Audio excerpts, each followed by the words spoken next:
창조의 질서를 우리가 좀 창조 세계를 공부하고 있는데요. 오늘은 특별히 지난주 우리가 동영상을 쭉 봤습니다. 동영상을 보고 그리고 동영상을 통해서 김명현 교수께서 했던 내용들을 갖고 함께 공부를 했어요. 오늘은 이제 구체적인 좀 말씀을 나누려고 합니다. 우리가 창세기 기억합시다. 여러분 교재를 좀 봐주시고요. 창조의 시기인데요. 창조 7가지 원리 7가지가 쭉 나와 있죠. 하나님은 모든 것을 무에서 창조하셨다. 하나님의 계획을 가지고 적절한 순서대로 창조하셨다. 하나님이 창조하신 모든 것이 보시기에 좋았더라. 인간은 하나님의 창조의 절정으로 하나님의 형상으로 지음을 받았으며 다른 피조물과 구별되게 창조되었다. 하나님은 창조의 사역을 마치셨다. 하나님 엿새 만에 세상을 만드셨고 제7일에 안식하셨다. 하나님은 자신이 만드신 모든 것을 다스리신다. 자, 여기서 하나씩 7가지를 하나씩 좀 정리하는 시간을 갖도록 하겠습니다. 먼저 하나님은 무에서 유를 창조하셨다입니다. 무에서 유를 창조하셨다. 로마서 4장 17절 18절 말씀인데요. 우리 같이 한번 읽을까요? 로마서 4장 17절 18절 같이 읽겠습니다.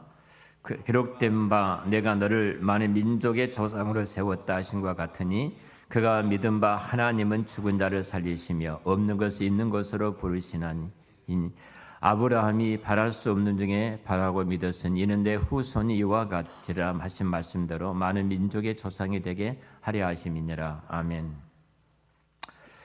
자, 아브라함은 바랄 수 없는 상황에서 오히려 하나님을 바라고 축복을 받았다. 이렇게 성경은 말씀을 하고 있습니다. 자, 무엇이 아브라함에게 그 힘을 주었을까? 이 질문을 해봐야 됩니다. 무엇이 아브라함은 그 힘을 주어서 그가 그렇게 행동할 수 있었을까입니다. 무엇이 아브라함을 하여금 절망 속에서 믿음을 지탱하도록 도와주었는가?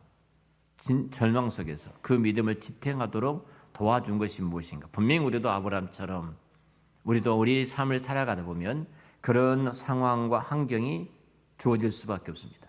때로 내 자식을 볼 때, 내 남편을 볼 때, 내 아내를 볼 때, 우리 환경과 직장과 일터를 바라볼 때, 우리 현실을 바라볼 때 아브라함처럼 그런 고민을 할 수밖에 없을 때가 있어요.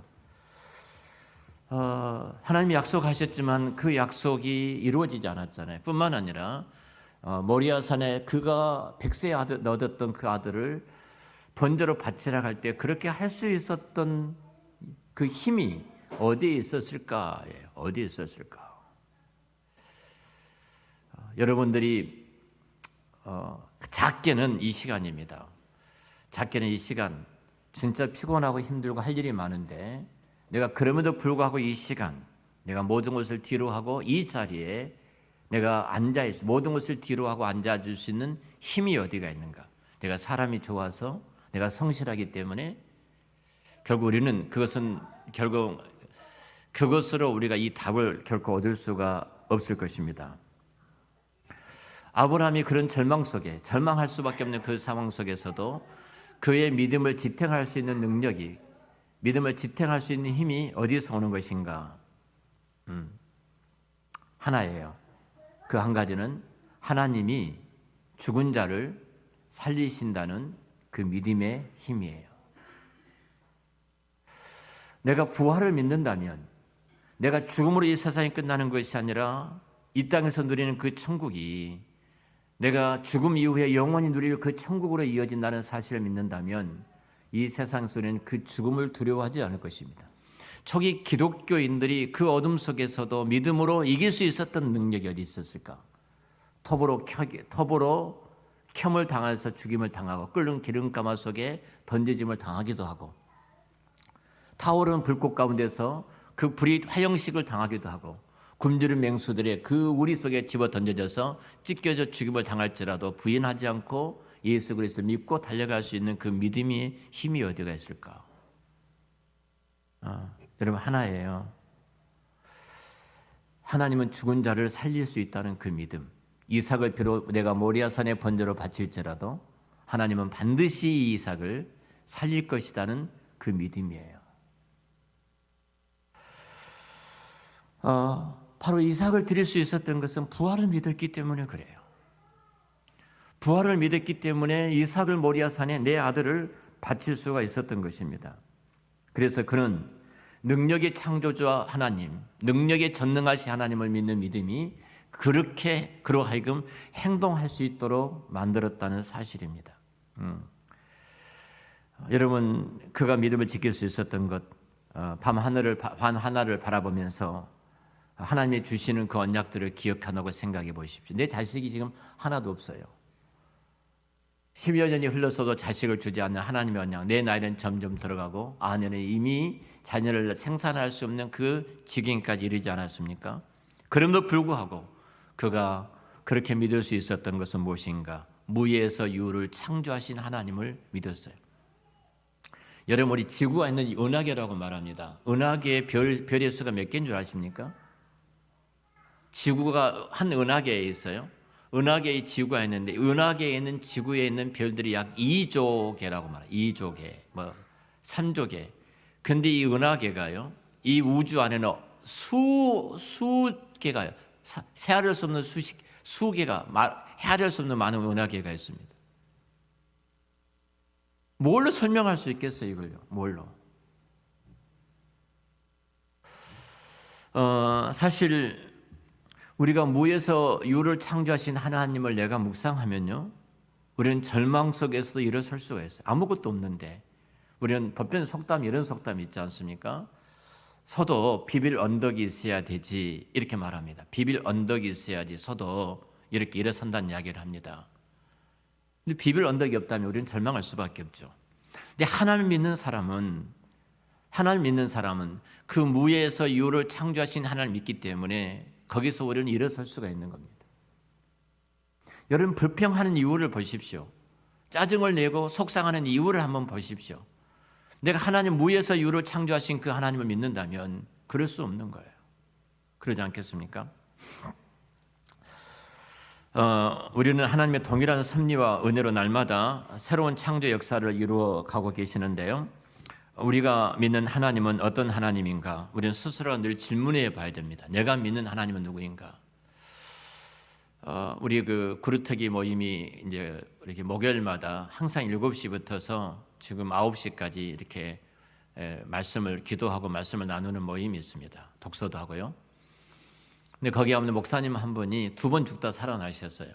2번 죽다 살아나셨는데 이분이 하나님을 묵상할 때 그 주신 은혜가 갑자기 자기가 우주로 날아가더라는, 우주로 번이 다 올라가는데 상상도 할 수 없는 우주가 펼쳐지는데 그 압도되어서 숨이 딱 멈추더라고 그래요. 숨이.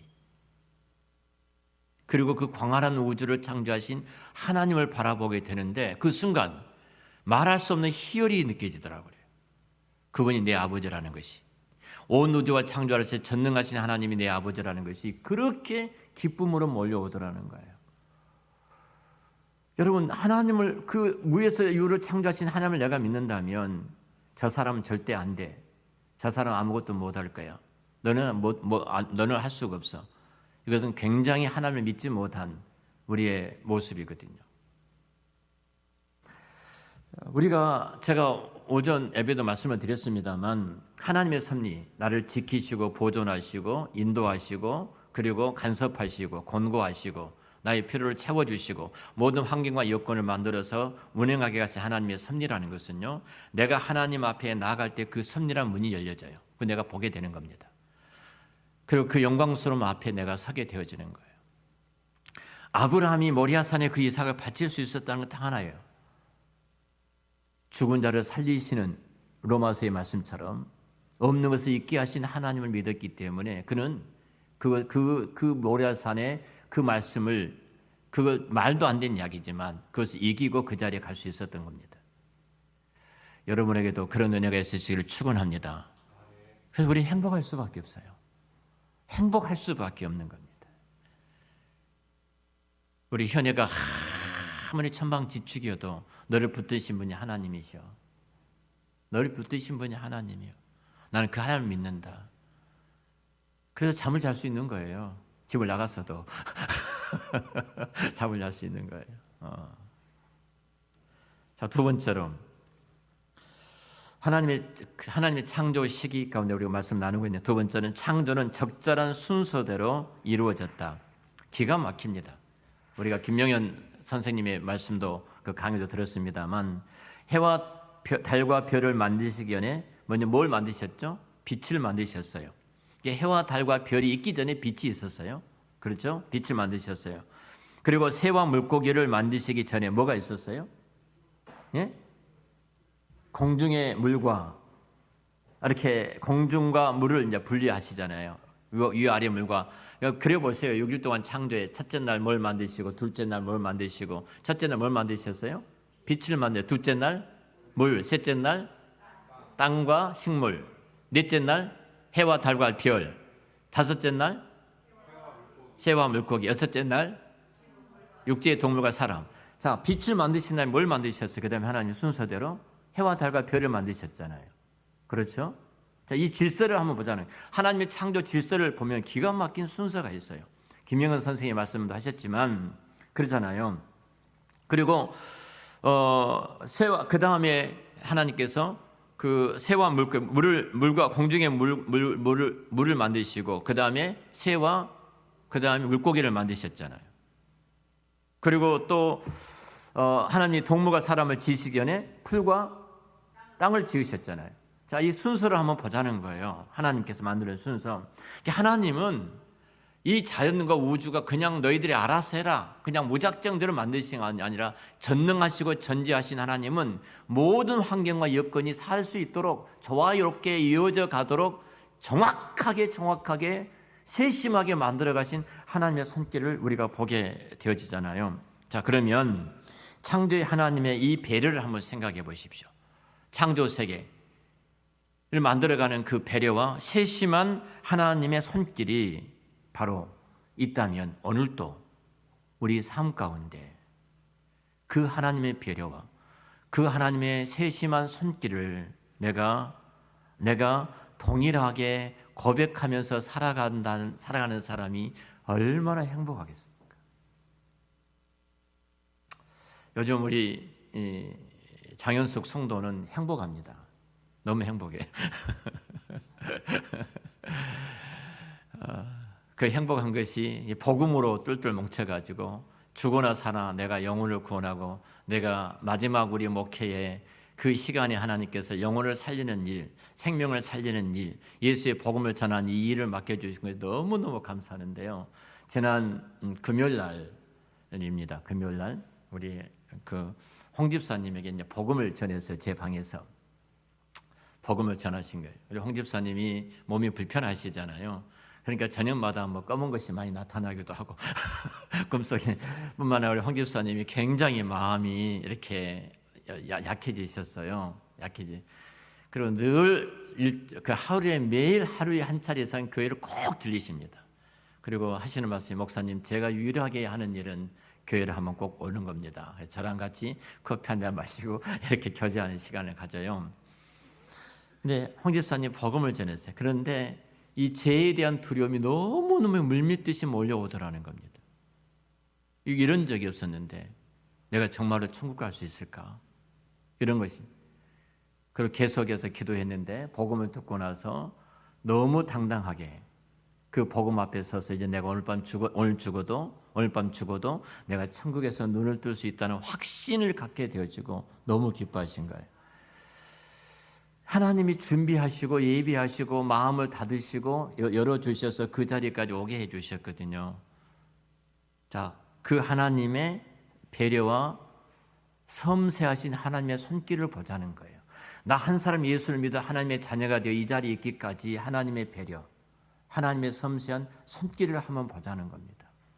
우리 인생을 살아갈 때 매일매일 삶 속에서 그렇게 베푸신 하나님의 손길을 바라본다면 얼마나 큰 은혜인지 모릅니다.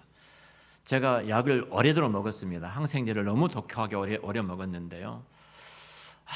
오래 먹다 보니까 너무 안 좋은 거예요. 제 개인적인 이야기에서 죄송합니다. 근데 갑자기 회개를 시키더라고요. 하나님이. 회개를 강하게 시키더라고요. 그래서 회개를 강하게 했습니다.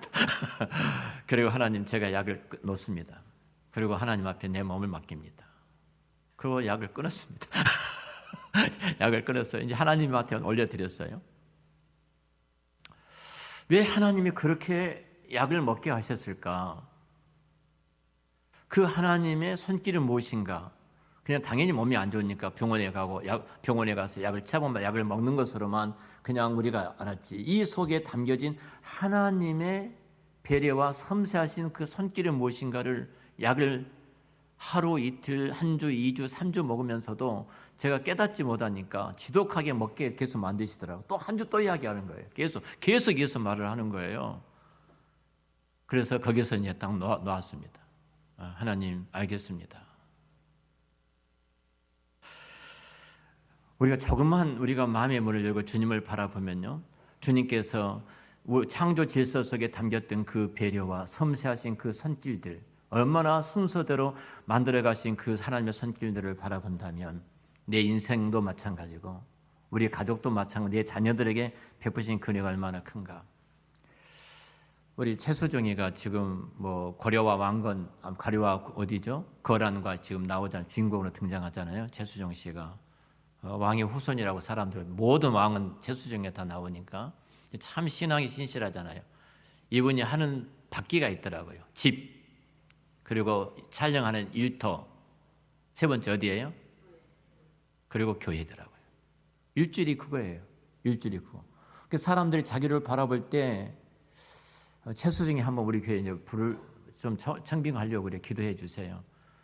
우리 하이라하고 우리 그 조카하고 이렇게 뭐 양어머니 해가지고 이렇게 자주 오영재인가 하여튼 자주 만나요. 그래서 내가 말은 해놨는데 아직 연락이 없네요. 얼마나 바쁜지. 근데 다른 사람이 볼 때 너무 재미없게 여긴다는 거예요. 답답하게 여기고 뭔 재미가 있느냐. 술도 안 먹고 놀아야지. 자기는 너무너무 재미있다는 거예요. 그게요. 너무너무 재미가 있다. 너무 행복하다는 거예요.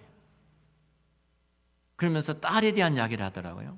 딸이 대학을 졸업했더라고요. 벌써 졸업했는데 이 험한 세상에서 어떻게 살까 이 걱정이 너무 커져요. 유재석의 딸이 7살인가 먹었더라고요. 그 유재석이가 그 딸을 보면서 하는 말이 이 험악한 세상에서 내가 어떻게 살아낼까. 딸을 둔 모든 우리 오집사님 아들만 뒀기 때문에 그런 걱정 안 하겠습니다만 딸을 둔 부모들은 모두 다 그 걱정한 거예요. 이 험한 세상에서 어떻게 살 것인가. 그런 걱정할 필요가 없습니다. 왜요? 하나님의 배려와 그 섬세한 손길이 나에게 했던 것처럼 우리 자녀들에게도 그렇게 할 줄로 믿습니다. 그 주님을 믿는다면 우리가 얼마만큼 이 순서대로 창조 질서 속에서 행하신 일들을 보면은 우리가 얼마나 오묘하게 질서대로 순서대로 이 일들을 이끌어 가셨는가 보면 우리는 우리 자녀들에 대해서 그런 아픔을 아픔을 생각하지 않아도 됩니다. 베드로전서 4장 19절 말씀 보면 그러므로 하나님의 뜻대로 고난을 받은 자들은 또한 선을 행하는 가운데 그 영혼을 미쁘신 창조주께 의탁할지어다. 사도 베드로는 하나님이 천지를 창조하실 때처럼 우리를 섬세하고 그리고 섬세하게 배려하고 필요한 것들을 정확하게 공급해 주신다는 사실을 창조 세계를 가지고 와서 지금 베드로가 이야기를 하고 있어요. 너희가 환난을 당하고 너희가 고난을 당할지라도 걱정하지 말아라. 그 창조 세계를 한번 돌아봐라. 어떻게 하나님께서 그 일들을 이루어 가셨는가를 한번 봐라. 그렇게 섬세하게 배려하셨던 하나님의 손길이 여러분이 지금 당하는 그 고난 가운데도 그 은혜가 임하고 있다. 이 이야기를 합니다. 하나님은 그렇게 점진적으로 일하기를 기뻐하시니까 두려워하지 마십시오. 이렇게 말하고 있습니다. 마가복음 4장 28절에 보면은 땅이 스스로 열매를 맺되 처음에는 싹이요 다음에는 이삭이요 그 다음에는 이삭의 충실한 곡식이라. 보십시오. 예수님은 우리 마음에 어떻게 은혜의 역사를 베푸신지를 설명하고 계세요. 어떻게 하나님의 은혜가 우리 가운데 베풀어 주시는가, 그 은혜가 어떻게 임하는가를 설명하면서 하나님의 창조하신 원리가 이 복음의 원리와 동일한 것을 지금 말씀을 하고 계시거든요. 구원의 역사를 점진적으로 이루어져 가는 그 부분을 지금 설명하면서 예수님 말씀하시는데, 그러니까 결국은 내가 기다리고 원하는 만큼 하나님의 은혜와 구원의 역사가 확연하게 드러나지 않을 때에도 낙심하지 말고 두려워하지 말고 걱정하지 말고 하나님의 역사하심을 기다리면서 그 열매를 바라봐라. 이 말씀을 하고 있는 거예요. 그래서 소망 가운데 그 자리에 서 있음을 권면하고 계시는 거죠. 하나님께서 한 생명을 이 땅에 보내실 때 그냥 우연히 던졌겠습니까? 지구의 인구가 70억이라면 그 70억 가운데 A라는 한 아이를 이 땅에 보내실 때 그 70억 인구 가운데 사람을 찾으실 겁니다. 그리고 찾은 그 사람에게 너를 통해서 내가 이 땅에 보낸다. 모태에 조직하시고 배를 짜듯이 모든 장기와 모든 기관들을 만들어 가신 그 하나님께서 때가 되어 이 땅에 태어나도록 하셨다면 그 아이를 책임지지 않겠습니까? 우리 아이를 제가 데리러 갔습니다. 어린이집에. 그때 친구들이 이렇게 나와 있었어요. 비가 오니까 못 가고 다 앞에 있었어요. 이렇게 있는데 에서랑 같이 놀는 거. 에서를 누나라고 하죠. 에서 누나. 그랬더니 에서가 누나야? 이제 그런 거예요. 그 애안이 친구 엄마가 누나다고. 또 누나 있어요. 그러는 거예요. 그 누나가 또 있어. 어떤 너 있는데 우리 애지 누나도 있고요. 애나 누나도 있어요. 그러니까 셋이나 있어요. 그러니까 사람들이 다 깜짝 놀란 거예요. 넷이나 되냐고. 여러분 제가 말씀드렸잖아요. 우리가 회개해야 된다고. 진짜 우리 교회가 저부터서 회개를 해야 됩니다. 하나님께서 우리에게 생명을 주셨을 때 우리는 그 생명을 주시는 그 모든 걸 차단했습니다. 그렇잖아요. 짐이 된다고, 부담스럽다고, 어렵다고, 힘들다고. 우리나라가 망하게 됐습니다. 40-50년 되면요. 전 세계적으로 가장 빨리 망할 나라가 대한민국, 인류학자들이 말하는 대한민국이 망해 간다는 거예요. 최고속 고령화됐어요. 프랑스는 120년 걸렸어요. 우리나라는 25년밖에 안 걸렸어요. 고령화. 오늘 또 장로님으로 이야기하는데요. 여러분, 우리 지금 합신이 지난해에 29명 입학을 했습니다. 65명 MDB 과정, 목사 될 사람 65명 입학 정원인데요. 29명이 입학했어요. 총신도 다 미달이고 유일하게 통합층만 미달이 되지 않았어요. 모든 신학대학원이 다 미달이었습니다. 29명 입학을 했는데 그 가운데 여학생 빼고 선교사 빼니까 9명밖에 안 되더라는 겁니다. 목사가 앞으로 될 사람이. 우리 교회 목사 올 사람 없습니다. 전도사들이 지금 중소형 교회는 안 갑니다. 대형 교회만 갑니다. 대형 교회도 초대형 교회만 가려고 준비하고 있어요. 그러니까 몸값이 어때요? 굉장히 늘어나는 거예요. 굉장히. 한국 교회는 부익부 빈익빈이에요. 우리 교회에서 신학을 좀 많이 했으면 좋겠습니다. 아무도 아멘 안 하네. 이때 이재원 장로님, 하나님 나를 부르셨구나, 신학해야 되겠다. 이때 모든 사람들이 목사가 가는 길이 힘들다고 하는 이때, 그리고 모든 사람들이 가기 싫은 이때 복음 위에서 일어서는 한 사람을 하나님께서 지금 찾고 계시잖아요. 심각합니다. 우리가 잘못한 거예요. 우리가 자녀들을 많이 하나님 주신 대로 낳았다면, 그리고 하나님께서 무에서 유를 창조하신 전능하신 하나님 우리 아버지를 내가 믿었다면 한국 교회가 이렇게까지 피폐해지고 어두운 자리에 있지 않았을 거예요. 정말 심각합니다. 우리 노예도 지금 은퇴할 목사님들이 은퇴를 못하고 계십니다. 올 사람이 없어가지고요. 그래서 저희 교단이 지금 75세로 목사 연장을 지금 하려고 준비하고 있습니다. 나 목사님 75세까지 해야 되겠구나. 갑자기 얼굴이 굳어지신 것 같아요. 굳어지신 것 같아요. 우리가 70세가 할 때 80년도 초인데요. 70세라고 정년을 말할 때가 우리가 60세 전후였습니다. 수명이. 그때 정년이었어요. 그러니까 70은 수명보다 훨씬 더 사는 때 우리가 70을 했는데 70은 한국하고 그리고 스코틀랜드 장로교회만 70 정년이 있고요. 남은 정년이 없어요. 미국의 목사님들 정년이 없어요. 이번에 송상철 목사님 오셨지만 정년 없어요. 나보다 훨씬 저보다 더 먹었는데 지금 목회 열심히 하고 계시.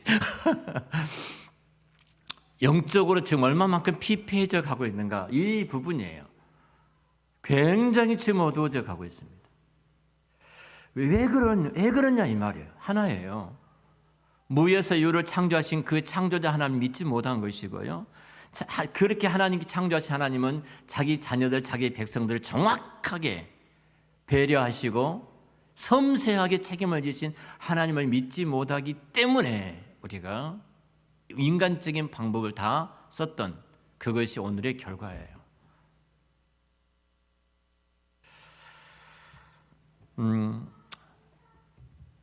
세 번째로 보겠습니다.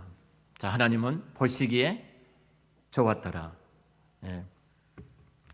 우주에서 가장 뛰어나신 분이 뭐라고 그래요? 보시기에 좋았더라고 말을 합니다. 저와 여러분을 보시고 뭐라고 하는 거예요? 세상 사람들이 나를 어떻게 보든 상관하지 마시고요. 주님이 나를 어떻게 보신 거예요? 보시기에 좋았더라. 좋았단 말이 토브라고 그랬죠. 행복하신 거예요. 나를 볼 때마다 주님은 너무너무 행복해 하십니다.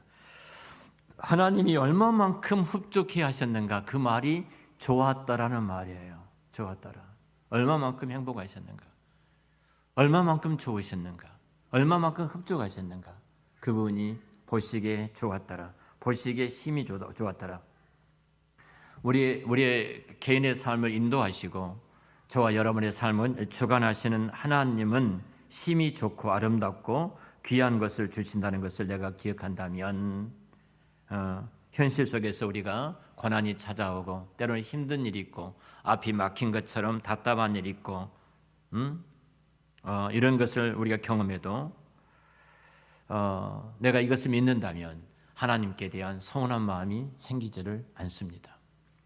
내가 그것을 믿지 못하기 때문에 늘 하나님에 대한 서운한 마음이 생길 수밖에 없어요. 이번에 휴스턴에 계시는 우리 송상철 목사님이 오셔서 지금 전도 강의를 전 세계적으로 좀 하고 다니고 계시는데요. 3주 전에 이곳에 오셔서 강의를 하실 때 사모님이 하신 말씀이 있어요. 며느리가 갑자기 쓰러진 거예요. 젊은 며느리가. 그리고 나서 깨어났는데 반신불수가 됐습니다. 아들이 그러더란 거예요. 엄마 아빠가 그렇게 하나님을 사랑하고 복음을 전하러 다니시고 우리도 또 그렇게까지 주를 위해서 여기까지 살아왔는데 왜 하나님께서 이 일들을 내게 허락하셨는지. 그러니까 엄마도 너무 마음이 아프죠. 그 아들을 볼 때마다. 무슨 뜻이 있어? 우리는 다 이해하지 못하지만 하나님 뜻이 있을 거야. 그 며느리를 생각할 때마다, 그 젊은 며느리를 생각할 때마다 또 아이 하나 있는데 그 얼마나 고통스럽게 다가오겠어요. 하나님 앞에 원망도 해보고 내가 복음을 전하러 한국으로 유럽으로 그리고 남미로 동남아시아로 복음을 전하러 다니지만 교회 가고 집에 갈 때는 항상 짐처럼 몰려오는 그 아들의 가정의 아픔을 내가 안고 있습니다. 그 이야기를 하신 거예요. 그러나 불구하고 우리는 다 이해하지 못하지만 하나님의 선하신 그 섭리와 그 경륜이 분명히 있기 때문에 그 배려와 섬세함 우리가 다 이해하지 못하지만 우리는 그분을 믿기 때문에 오늘도 내가 이 자리에서 복음을 전하고 찬송하고 있습니다. 그 말씀을 하셨어요. 여러분 예를 들어보죠. 사계절 중에서 여러분이 어느 계절이 가장 좋던가요? 봄이 있고 여름, 가을, 겨울이 있습니다. 봄은 우리가 잘 아는 것처럼 논이나 밭에 얼마나 생기 있게 이렇게 그 나무 가지에 새싹이 나고 온 대지가 푸르러 익어가는 모습을 보면은 우리 마음을 굉장히 설레게 만들지 않습니까? 정말로 봄은 생명의 기운을 우리에게 불어넣어주는 계절이죠. 지금 앙상한 나무가지가 남아가는 이제 가을이 됐습니다. 그리고 겨울이 곧 찾아올 것입니다. 오늘 또 굉장히 추운 날씨가 우리 몸을 업습해 왔는데요. 정말로 그 땅과 생명을 얼리는 계절이 여러분 겨울이죠. 그러나 겨울의 추위와 매서운 바람이 이 땅에 들어와서 해충과 벌레를 죽인다는 사실을 아십니까? 이 겨울이 없으면은 그 해충과 벌레를 죽일 수가 없죠. 철쭉이 밖에가 있습니다. 이 철쭉을 들여놔야 돼요. 겨울이 되니까 연산홍이 밖에가 있잖아요. 들여놔야 됩니다. 근데 제가 들여놓지 않았습니다. 다른 곳은 다 들여놨어도. 왜 하냐면 이것이 꽃이 진하게 아름답게 피려면은 추운 겨울에 냉해를 입어야 됩니다. 그래서 춥게 지난 다음에 드러내려고 했어요. 그렇지 않으면 꽃이 아름답게 피지를 않습니다. 아름다운 꽃은 그 겨울을 지나야지 아름다운 꽃이 피어질 수가 있는 것이거든요. 이 겨울이라는 이 기간은 생명의 역사를 가능하게 하는 좋은 통로가 되는 것입니다. 우리 인생도 마찬가지예요. 내가 겨울처럼 아픈 시간들이 찾아올지 모릅니다. 그 겨울에 고통이 내 앞에 몰려올지도 모릅니다. 아픔이 있을지도 몰라요. 그런데 그것이 결국은 봄에 가장 아름다운 모습으로 겨울이 지나면은 아름다운 모습으로 모든 계절을 행복하게 하는 것처럼 그런 화창한 그 봄이 우리에게 또 찾아온다는 사실입니다. 겨울과 같이 매서운 바람이 몰아치는 시련이 분명히 있지만 그러나 여전히 하나님은 우리와 우리의 삶의 최상의 것으로 역사하고 계심을 믿습니다. 그래서 우리는 찬송할 수 있고 우리는 그 속에서도 감사할 수가 있습니다. 주님은 우리 인생의 매서운 바람으로 우리의 마음과 삶에서 죄악의 해충을 다 뽑아내잖아요. 제가 아까 지금 독한 항생제를 한 달 넘게 먹었습니다. 코로나가 와서 이제 약을 먹고 그 후로 계속 독한 항생제를 후유증으로 이것저것이 앉아서 먹었는데요. 사실은 이 항생제가 내 안에 있는 그 병균들을 죽이는 역할을 하지 않습니까? 그리고 이 항생제, 이 독한 것을 통해서 내가 얼마만큼 내 육체가 연약함을 깨닫고 우리 주님을 바라볼 수밖에 없었고, 그리고 제가 말씀드렸던 것처럼 내 연약한 부분을 끄집어내고 하나님 앞에 회개할 수밖에 없었습니다. 내 안에 있는 해충과 더러운 것들을 뽑아내시더라고요. 얼마나 감사한지. 이와 같은 은밀한 그 역사를 고난과 역경을 통해서 행하시기 때문에 고난과 역경이 아무리 매섭고 또 그 순간에 매서고 아플지라도 매 순간마다 하나님은 틀림없이 우리 인생 가운데 가장 아름다운 일을 행하고 계신다는 사실을 믿는다면 우리는 그 속에서 감사할 수가 있습니다. 네 번째까지 하겠습니다. 네 번째 띄워주시기 바랍니다. 네 번째로 인간은 창조의 정수입니다. 우리 같이 한번 읽을까요? 시작. 인간은 하나님의 창조의 정으로 하나님의 형상으로 지음을 받았으며 다른 피조물과 구별되어.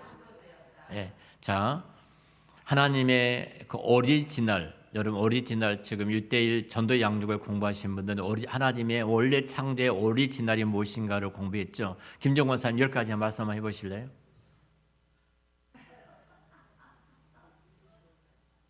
우리 유정순 권사님 한번 말씀해 보실래요? 10가지 오리지널. 앞에 5가지, 5가지 처음에가 기쁨, 두 번째가 번성, 부유, 자유, 사랑. 대단하십니다. 대단하십니다. 우리 장로님들도 지금 공부를 해야 돼요, 저하고요. 우리 집사님들도 다 해야 되고, 다 해야 됩니다. 제가 그 목회 계획을 전 교인들이 한 사람도 예우 없이 예수님 영접하고 천국 가는 거예요. 모두가 다 할 거예요, 제가요. 그 후에 5가지 또 우리 이영남 원사님. 거룩, 왕권, 안식, 교제, 영생. 오리지널 복이 10가지로 정리를 했어요. 그 가운데 6번째가 거룩입니다. 거룩이에요. 자, 거룩이라는 것은 다른 피조물들과 뭐라는 거예요? 구별되어진 존재라는 거예요. 하나님의 형상대로 지어진 피조물들과 구별된 존재로서의 영광스러움이에요.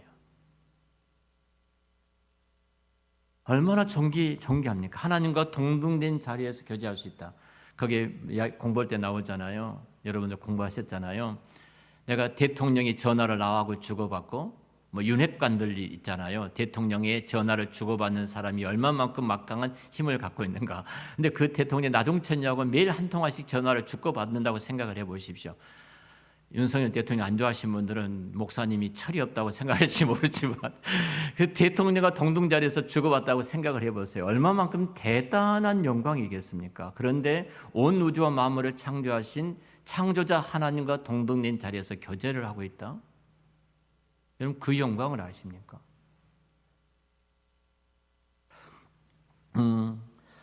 이거 창조의 정수예요. 창세기 1장에 보면은 사람을 다른 만물과 분명하게 구별되게 만드셨는데요. 자, 먼저 어떻게 구별되냐면 그 첫 번째가 성부와 성자와 성령 하나님이 협의하셨다는 거예요. 여러분 이 땅에 태어날 때 부모가 협의해서 태어난 줄 아십니까? 우리 애나가 이 땅에 태어날 때 엄마 아빠가 협의해서 애나를 만들자 한 줄 아세요? 성삼위 하나님이 협의하셨어요. 여러분 창조의 왕관 인간이 얼마만큼 존귀한가, 얼마만큼 피조물과 구별되어 있는가 그 모습들을 한번 보자는 거예요. 또 하나는 하나님의 형상대로 지음을 받았습니다. 세상에 어떤 피조물이 하나님의 형상대로 지음받았어요? 없어요. 바로 하나님께서 당신의 형상대로 사람을 만드셨어요. 사람이란 말이 히브리어로 뭐라고요? 아담. 왜 그렇게 공부를 해도 아담. 예. 사람을 만드셨어요. 하나님의 형상대로 지은 거예요. 그리고 인간에게만 도덕적인 의지를 하나님께서 허락해 주셨어요. 세상에 어떤 동물도 동식물도 생육 강식으로 살아가지만 의지적으로 도덕적인 의를 갖고 있지 않습니다. 그리고 하나님과 영적으로 교제할 수 있는 가장 영광스러움을 하나님께서 인간에게 허락해 주셨고요. 그리고 우리가 왕권이라고 말하는데 그런 모든 피조 세계를 다스릴 권세를 허락해 주셨어요. 근데 사탄이 간교한 뱀에게 돌아와서 말을 할 때 왕권을 갖고 있는 아담과 하와가 어떻게 해야 돼요? 그 왕권을 가지고 뺨따구를 그냥 후려치면서 감히 네가 뱀이 어디서 혀가 있다고 말을 해? 밟아버려야 돼요. 근데 그 왕권을 쓰지를 못했다는 겁니다. 우리가 그래요. 사탄이 끊임없이 수없는 많은 공격할 때 그 왕권을 갖고 그 권세를 하나님께서 임을 받았어요. 제가 지금 하이델베르그를 강의하고 있습니다. 이런 식으로 강의를 해요. 말씀을 나누고 있는데 여러분들 거의 교리 공부인지 수요일 날 모르고 말씀을 듣고 계실지 모르는데요. 지금 창조 세계에 대해서 타락 제2비참에 대한 이야기를 하고 있잖아요. 자, 아담과 하와가 죄를 지을 때 누가 먼저 죄를 지었어요? 아담 어디 있었어요? 예, 그와 함께 있었어요. 멀리 있었던 거 아니에요. 멀리 있는데 하와가 따먹고 찾아가가지고 여보 내가 먹으니까 너무 맛있어서 그러지 않은 거예요. 같이 있어서 성에 분명히 함께 있어요. 아담이 뭐라고 해야 돼 그러면? 단호하게 그 왕권을 가지고 허되게 나무려야 되잖아요. 사람은 사람의 자리에 있어야 되고 아내는 아내의 자리에 있어야 되고 남편은 남편의 자리에 있어야 되고 자녀는 자녀의 자리에 있어야 된다.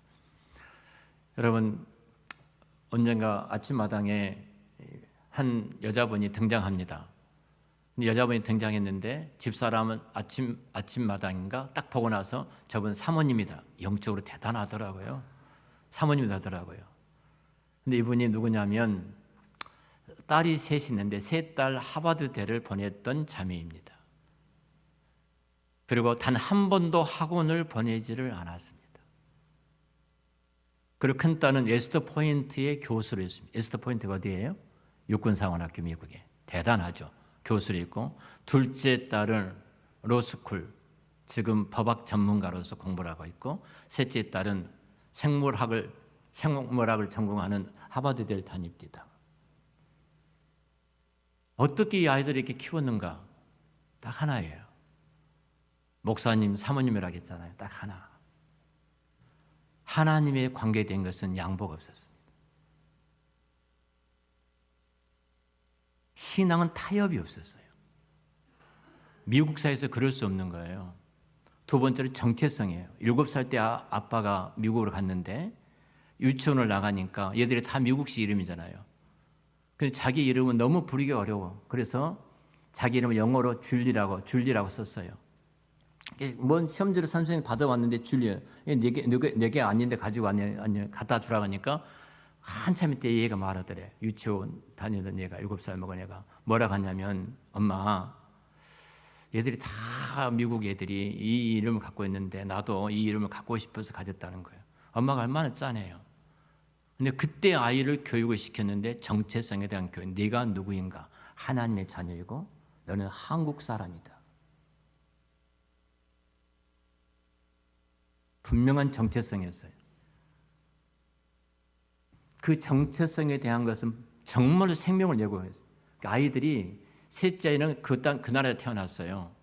근데 인터뷰를 하더라고요. 방송국하고 바로 동영상으로.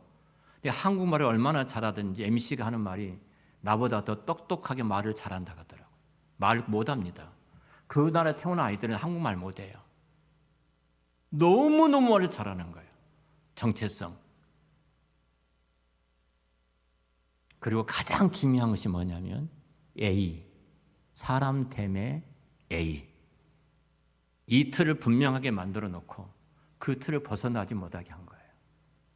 미국 사회는 있을 수 없는 거예요. 그렇게 교육이. 근데 그 셋째 딸이 물었어요. 누구죠? 그 아침마당에 나오는 그 아주 유명한 MC 있잖아요. 네, 저는 이름을 몰라서. 뭐라고 이렇게 물었어요. 혹시 엄마한테 혼난 적이 없냐고 물었어요. 딱 한 번 있대요. 딱 한 번. 자기가 중학교에 다닐 때 1, 2등을 했어요. 근데 무슨 이렇게 팀이 뭘 만드는데 그 1, 2등 하는 그 친구한테 우리가 한 팀이 되어서 이것을 만들자 한 거예요. 그 친구가 오케이 한 거예요. 그게 우승은 따놓고 한 거예요. 그렇죠? 엄마가 데리러 가서 차를 딱 탔는데 너무 기뻐가지고 엄마 그 친구가 내 팀이 됐는데 이것을 만들어야 해. 우리는 우승을 따놓고 이 막 너무 말하는데 엄마가 갑자기 얼굴이 하얘지더래요. 창백해지더래요. 얼굴이 변하면서 한참을 말 않고 있더래요. 우승이 목적이냐? 우승이 목적이냐? 너보다 훨씬 못한 사람하고 만들어야지. 해야지. 그때 딱 한 번 혼났대요. 근데 그것이 지금 자기가 커갈수록 엄마가 그렇게 가르쳤던 그 교육이 내 인생에 얼마만큼 중요한가를 나는 지금 알고 있습니다. 이 말이에요.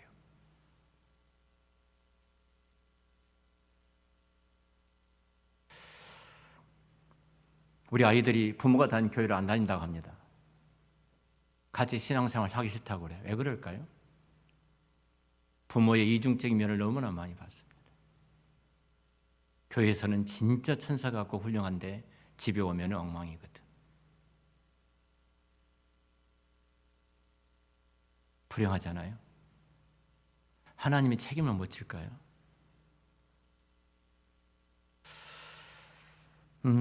사실 어떻게 보면은 하나님께서 우리 모습이 보면 여러분 우리는 만물의 영장이라고 말하는데요. 우리는 만물의 영장이 아닙니다. 영장이 아니에요. 우리는 존귀하게 짐을 받았지만 동시에 우리는 아무것도 아닌 뭐예요? 흙덩어리라는 사실을 한순간도 잊어서는 안 돼요. 우리는 흙이에요. 그래서 우리는 겸손하지 않는 태도는 창조를 바르게 아는 신앙인의 자세가 결코 아니라는 겁니다.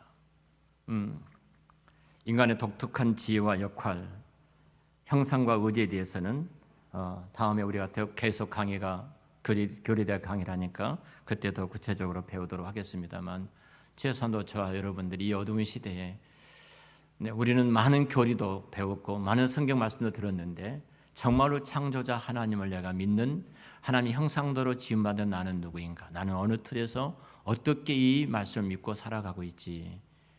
참 무에서 유를 창조했었던 그 전능하신 창조자 하나님, 내가 그 하나님을 믿는다면, 그리고 모든 세계를 창조하고 지으실 때 그렇게 질서대로 순서대로 배려 있게 섬세하게 세밀하게 만드셨던 하나님이라면 나도 그 하나님께서 내 인생의 무에서 유를 만들어 가실 뿐만 아니라 나의 필요를 섬세하게 갖고 가시고 만들어 가시고 입혀 가신 내 하나님을 내가 믿는다면 우리는 달라질 것입니다.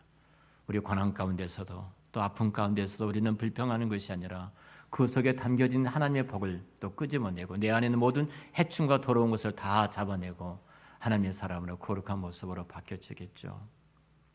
그리고 내가 얼마나 존귀한 자인가, 나를 피조물과 구별된 하나님의 가장 영광스러운 자리에 교제할 수 있도록 만드셨지만 나는 흙이다, 나는 흙에 불과해. 그 겸손함으로 내가 주님을 바라본다면 창조를 믿는 신앙인으로서 우리는 흔들림 없이 믿음으로 이 땅에 가장 멋있게 살아갈 수 있으리라고 생각이 되어집니다. 우리 모두가 다 이 신앙의 정수, 창조의 영광을 갖는 정말로 이 어두운 시대에 다시 한번 힘차게 세상을 정복하고 다스리는 왕권을 갖는 주의 종들이 다 되시기를 우리 주의 이름으로 축원합니다. 기도하겠습니다. 하나님 감사합니다. 저들이 창조에 대한 말씀을 듣고 있습니다. 성령님 우리 가운데 찾아오셔서 말씀해 주시고 우리가 창조 신앙을 바르게 가져 온 우주와 만물을 다스리고 지배하시고 통치하신 그 하나님 앞에 부끄럽지 않게 이 땅을 살아가는 저희들 되도록 인도하여 주시옵소서. 예수님의 이름으로 기도드렸습니다. 아멘.